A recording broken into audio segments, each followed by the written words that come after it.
রোজা রেখে যে ব্যক্তি মিথ্যা কথা, মিথ্যা কাজ মানে পাপ কাজ, অন্যায় কাজ ছাড়তে পারলো না, তার না খেয়ে থাকা, না পান করে থাকাতে আল্লাহর কিছু যায় আসে না।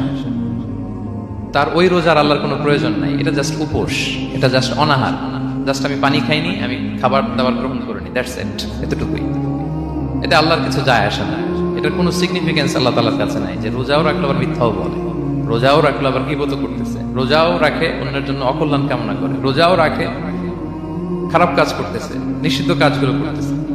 তাহলে এই রোজা রাখা না রাখার সময় এই রোজায় কোনো ফায়দা নাই।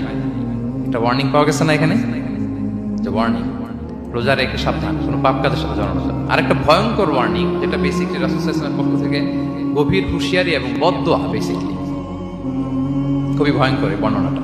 মুসনাদে বাজ্জারে হাদিসটা এসেছে, হাদিসটি হাসান পর্যায়ের হাদিস। জাবির ইবনে সামুরা রাদিয়াল্লাহু তাআলা আনহু বলেন, সাইদান নবী সাল্লাল্লাহু আলাইহি ওয়াসাল্লাম আল মিম্বার, রাসূল সাল্লাল্লাহু আলাইহি ওয়াসাল্লাম মসজিদে নববীর মিম্বারে আরোহণ করলেন। ফাকালা আমিন আমিন আমিন, তিনবার তিনি আমিন বললেন, আমিন আমিন আমিন।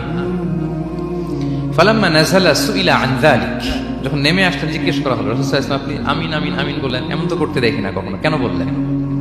ফাকালা, রাসূল সাল্লাল্লাহু আলাইহি ওয়াসাল্লাম বললেন, আতানি জিবরিল, জিবরাইল একটু আগে আমার কাছে এসেছে, ওয়াকাল, এবং বলেছে, রহিমা আনফুমরিইন আদরাকা রমাদানা ফালাম ইউগফার লাহ, ওই ব্যক্তির ধ্বংস হোক যে রমাদান পেল কিন্তু নিজের জীবনের গুনাহ ক্ষমা করাতে পারল না।